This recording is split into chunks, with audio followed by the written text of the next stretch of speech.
हीरापुर गांव में हरिया नाम का एक सेठ रहता था। उसकी 2 बेटियां थीं, रुक्मिणी और लक्ष्मी। हरिया की पत्नी ने दोनों बेटियों को जन्म देने के बाद ही उन्हें छोड़ दिया था। तब से हरिया ने अपनी दोनों बेटियों का पालन पोषण किया। रुक्मिणी देखने में उतनी सुंदर नहीं थी, उसकी त्वचा काली थी और उसके बाल भी कम थे, जबकि लक्ष्मी बहुत ही सुंदर थी, उसके बाल घने और लंबे थे। एक दिन हरिया ने लक्ष्मी को आवाज लगाई। लक्ष्मी, अरे ओ लक्ष्मी, कहाँ हो? जरा इधर तो आओ। पिताजी, मैं काम करने में थोड़ा व्यस्त थी, क्या आपने मुझे बुलाया? नहीं नहीं, मैंने तुम्हें नहीं बुलाया है। मुझे ऐसा लगा कि शायद आपने मुझे बुलाया। नहीं रुक्मणी, मैंने तुम्हें नहीं बुलाया है, मैंने लक्ष्मी को बुलाया था। पिताजी, यदि कोई काम है तो आप मुझे कहिए, मैं आपका काम कर दूंगी।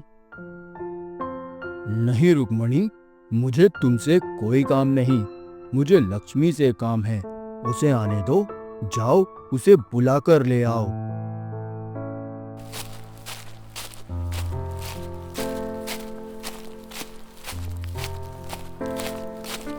अरे अरे अरे, रुक्मणी दीदी, तुम पिताजी से मेरी चुगली कर रही हो कि मैं अपने बाल बना रही हूँ और काम नहीं कर रही हूँ? नहीं लक्ष्मी, मैंने ऐसा कुछ नहीं कहा। मैं तो पिताजी से सिर्फ इतना कह रही थी कि वह बाल बना रही है। यदि कुछ काम है तो आप मुझे कह दीजिए, मैं कर दूंगी। अब तुम्हारे बाल ही नहीं है तो तुम श्रृंगार क्या करोगी?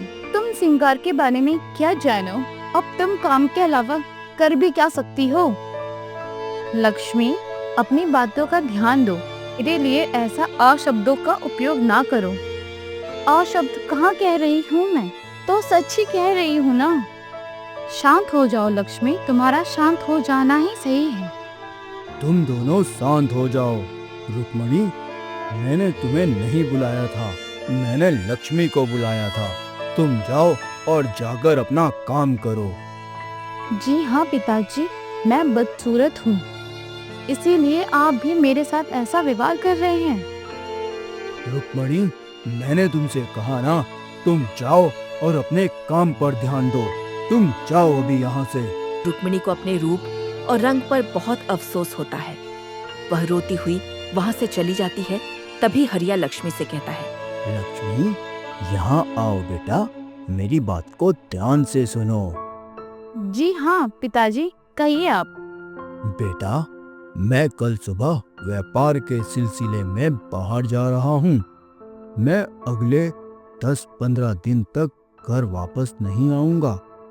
सुबह जाते समय मैं तुम्हारा चेहरा देखना चाहता हूँ, ताकि मेरे सभी कार्य सफल हो जाएं। इस बारे में तुम रुक्मणी को कुछ मत बताना। अगर सुबह सुबह वह मेरे सामने आ गई तो हो सकता है मेरे सभी कार्य विफल हो जाएं। इस बारे में तुम रुक्मणी को कुछ मत बताना और ना ही तो इस सिलसिले में उससे कोई बात करना। जी पिताजी, मैं समझ गई हूँ, मैं किसी से नहीं बताऊंगी। अगले दिन जब हरिया व्यापार के लिए जा रहा होता है, तभी लक्ष्मी हरिया से कहती है, जब आप घर आएंगे तो आप मेरे लिए बढ़िया बढ़िया सोना और चांदी के आभूषण लेके आना। साथ ही आप मेरे लिए वस्त्र भी लेके आना। मैं आपसे कुछ नहीं चाहती पिताजी, बस आपका कार्य सफल हो जाए और सही सलामत आप वापस घर आ जाएं। रुक्मणी, तो यहाँ उदास क्यों बैठी है? चल घर का काम कर। पिताजी बाहर गए हैं, जल्द ही वापस आ जाएंगे। मैं जानती हूँ पिताजी कहाँ गए हैं। तुम दोनों ने मुझसे झूठ कहा और मुझसे सारी बातें भी छुपाई। मैं बदसूरत हूँ, इसका मतलब ये नहीं होता कि तुम मेरी कदर ही ना करो। आखिर मैं भी अपने पिता की ही बेटी हूँ, तो फिर मेरे साथ ऐसा अन्याय क्यों?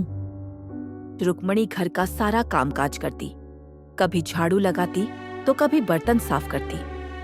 वह अपने काम में व्यस्त रहती और घर को साफ सुथरा रखने की पूरी कोशिश करती। लेकिन लक्ष्मी सारा दिन शीशे के आगे खड़े होकर अपने बालों को संवारती रहती। वह अपने बालों को सजाने और अपने रूप को निखारने में व्यस्त रहती। तभी एक दिन, उफ, ये बालों को बनाना कितना मुश्किल है। मेरे बाल इतने लंबे हैं कि मैं अपने बाल ही नहीं बांध पा रही हूँ। आओ लक्ष्मी, मैं तुम्हारी कुछ सहायता कर देती हूँ। मैं तुम्हारे बालों को बना देती हूँ और मैं तुम्हारे बालों को बांध भी देती हूँ। अरे तुम मेरे बालों को बांधोगी, इनको बनाओगी? तुम्हारे तो बाल ही नहीं हैं। तुम्हें क्या पता इसमें कंघी कैसे की जाती है और इनको बांधा कैसे जाता है। लक्ष्मी, तुम उसकी चिंता मत करो, मैं सब जानती हूँ। मैं तुम्हारे बाल बांध भी दूंगी और मैं अब तुम्हारे बाल सुलझा भी दूंगी। रुक्मणी लक्ष्मी के बालों को बनाने में लग जाती है। लक्ष्मी के बाल इतने उलझे हुए थे कि जब रुक्मिणी उसमें कंघी करती है तो उसके बहुत सारे बाल टूटकर कंघी में फंस जाते हैं। हाय राम, रुक्मणी, तुमने तो मेरे सारे बालों को तोड़ दिया। मैंने तो तुम्हें पहले ही कहा था कि तुम मेरे सारे बाल तोड़ दोगी। क्या तुम भी मुझे अपने जैसा बनाना चाहती हो? नहीं लक्ष्मी, ऐसा नहीं है। हाँ, तो थोड़े बहुत बाल टूट ही जाते हैं जब तुम अपने बालों को कंघी करोगी। नहीं नहीं, यह सच नहीं है। तुम्हें मेरे बालों से चिढ़ है, तुम्हें मेरी सुंदरता से चिढ़ है, इसीलिए तुमने मेरे बालों को कंघी किया और मेरे इतने सारे बालों को तोड़ दिया। नहीं लक्ष्मी, तुम मुझे गलत समझ रही हो। ऐसा कुछ नहीं है, मैं तो बस तुम्हारी मदद करना चाहती थी। लक्ष्मी गुस्से में आकर रुक्मिणी को धक्का देती है और कहती है, हाँ, तुम्हें मेरी मदद करने की कोई जरूरत नहीं है। तुम जाओ यहाँ से। जब इस घर में सिर्फ सौंदर्य को ही महत्व दिया जाता है तो फिर इस घर में मेरी कोई जगह नहीं। मैं यहाँ से चली जाती हूँ, यही सही रहेगा। रुक्मिणी घर को छोड़ जंगल की ओर चली जाती है। रास्ते पर चलते चलते उसे एक पेड़ दिखाई देता है। उस पेड़ के नीचे बहुत सारी गंदगी फैली रहती है। हे भगवान, इस पेड़ के नीचे तो कितनी गंदगी है। जाते जाते मुझे इस गंदगी को साफ कर देना चाहिए। कोई इस पेड़ के नीचे आराम कर सकता है। तभी वह उस गंदगी को साफ करने में लग जाती है। तुम कौन हो देवी? तुमने सदियों से फैले मेरे आगे इस गंदगी को साफ किया। भगवान तुम्हारा भला करे। जो तुम चाहो तुम्हें उसकी प्राप्ति हो। जब रुक्मिणी जंगल में और अंदर जाती है तो उसे एक पेड़ अपने ही वजन से झुका हुआ दिखाई देता है। वह सोचती है, यह पेड़ सबकी सहायता करता है और आज अपने ही वजन से झुका हुआ है। मुझे इसकी भी सहायता करनी चाहिए। वह पेड़ के नीचे जाती है और उसके फलों को उठाकर एक तरफ रखती है जिससे पेड़ का बोझ कम हो जाए। जैसे ही वह ऐसा करती है, पेड़ सीधा हो जाता है और उसकी डालियां फिर से ऊपर की ओर उठ जाती है। देवी, भगवान तुम्हारी सारी इच्छाओं की पूर्ति करे। मैं तुम्हें आशीर्वाद देता हूँ। तुम्हारी सहायता से मैं फिर से सीधा हो पाया हूँ। तुम्हारा हृदय बहुत ही दयालु है। मैं तुमसे बहुत प्रभावित हूँ। भगवान तुम्हारी सभी इच्छाएं सुने। आगे चलते चलते उसे एक साधु बाबा मिलते हैं जो कि अपनी साधना में लीन होते हैं। प्रणाम बाबा जी, मेरा सौभाग्य है कि इस घने जंगल में मुझे आपके दर्शन हुए। तुम कौन हो पुत्री, और इस घने और भयानक जंगल में क्या कर रही हो? अब मैं अपने मुख से अपने दुख का क्या बयान करूं? आप तो अंतर्यामी हैं बाबा, आप सब जानते हैं। ठीक है पुत्री, पास में ही एक तालाब है। तुम जाओ और उस तालाब में सिर्फ एक डुबकी लगाकर वापस आ जाओ। रुक्मिणी बाबा की बात मानकर तालाब की ओर चल देती है। वह तालाब में जाकर एक डुबकी लगाती है। ये क्या?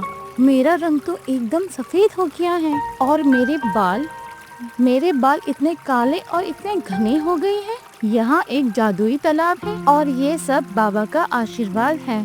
तालाब में एक डुबकी लगाने के बाद रुक्मिणी वापस बाबा के पास आती है। प्रभु, आप महान हैं। आपका ये उपकार मैं जिंदगी भर नहीं भूलूंगी। यह तुम क्या कर रही हो पुत्री? उठो उठो। बाबा, ये सब मेरे लिए है। यह इतने सारे गहने, यह सब मेरे लिए है। मुझे ये सब नहीं चाहिए। पुत्री, यह सब मेरा आशीर्वाद है। यह तुम्हारी सरलता और तुम्हारी मनुष्यों के प्रति और जीवन के प्रति समझ का उपहार है। यदि तुम इस टोकरी में से इन सभी गहनों को निकाल भी दो तो भी यह टोकरी खाली नहीं होगी, यह दोबारा से भर जाएगी।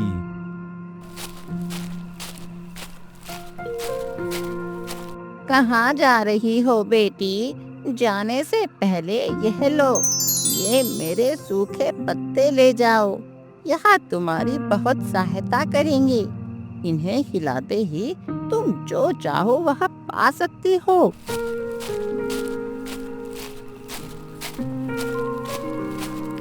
कहाँ जा रही हो बेटी? जाने से पहले एक बार मेरे पास आओ। यह लो बेटी, जाने से पहले मेरी इन टहनियों को लेकर जाओ। इसे हिलाते ही तुम जो चाहो, जिस प्रकार के चाहो, तुम्हें वस्त्र और आभूषणों की प्राप्ति हो जाएगी। जब रुक्मिणी अपने घर पहुंचती है तो लक्ष्मी रुक्मिणी को नहीं पहचानती। रुक्मणी, क्या हुआ? तुम्हें देख के तो मैं पहचान ही नहीं पाई। तुम इतनी गोरी, इतना सफेद रंग और इतने घने, इतने काले लंबे बाल, ये सब कैसे हुआ? बताती हूँ। अंदर तो चलो, मैं तुम्हें सब बताऊंगी। लक्ष्मी और रुक्मिणी घर के अंदर जाती हैं और रुक्मिणी अपनी पूरी कहानी लक्ष्मी को सुनाती है, जिसमें वह बाबा और जादुई तालाब और पेड़ के बारे में बताती है। लक्ष्मी उसकी बातें सुनकर आश्चर्यचकित होती है। रुक्मणी इतनी सुंदर हो गई है, ऐसा कैसे हो सकता है? मैं इससे ज्यादा और भी सुंदर हो जाऊंगी। मैं भी उस पेड़, बाबा और तालाब के पास जाऊंगी। लक्ष्मी भी उस घने जंगल में चली जाती है। अरे ओ देवी, कहाँ जा रही हो? मेरे आसपास सदियों से किसी ने सफाई नहीं करी।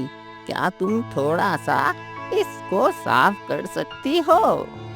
अरे, तो जानता भी है तो किससे बात कर रहा है? मैं तेरी सफाई करने के लिए थोड़ी यहाँ आई हूँ।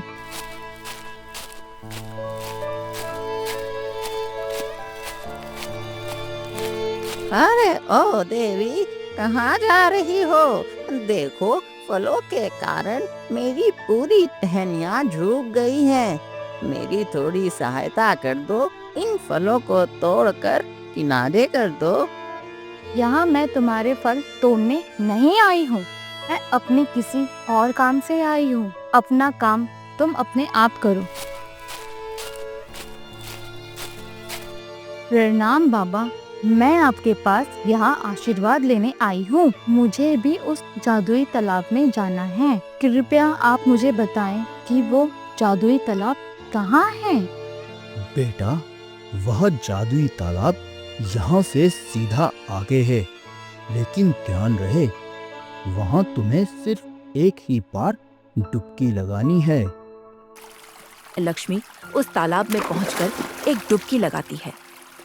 डुबकी लगाकर जब वह बाहर निकलती है तो देखती है कि उसका रंग और भी गोरा हो गया है। वह बहुत खुश होती है और सोचती है कि अब वह और भी सुंदर दिखेगी। अरे अरे अरे, यह तो कमाल ही हो गया। यह तालाब तो सच में ही जादुई है। मैं तो पहले से और भी ज्यादा सुंदर हो गई हूँ। क्यों न मैं एक बार फिर से उसमें डुबकी लगा दूं? क्या पता मैं और भी अधिक सुंदर हो जाऊंगी। लक्ष्मी फिर से तालाब में डुबकी लगाने का फैसला करती है, लेकिन बाबा ने तो उसे सिर्फ एक ही बार डुबकी लगाने के लिए कहा था। जब लक्ष्मी दूसरी बार डुबकी लगाती है तो उसका रंग और बाल दोनों ही पूरी तरह बदल जाते हैं। वह अब पूरी तरह बदसूरत हो जाती है और उसके बाल भी सारे निकल जाते हैं। लक्ष्मी को यह देखकर बहुत दुख होता है और वह रोने लगती है। वह सोचती है कि उसने बाबा की बात क्यों नहीं मानी और दूसरी बार डुबकी क्यों लगाई। अब लक्ष्मी ने अपनी बदसूरती के साथ उसी जंगल में रहने का फैसला किया।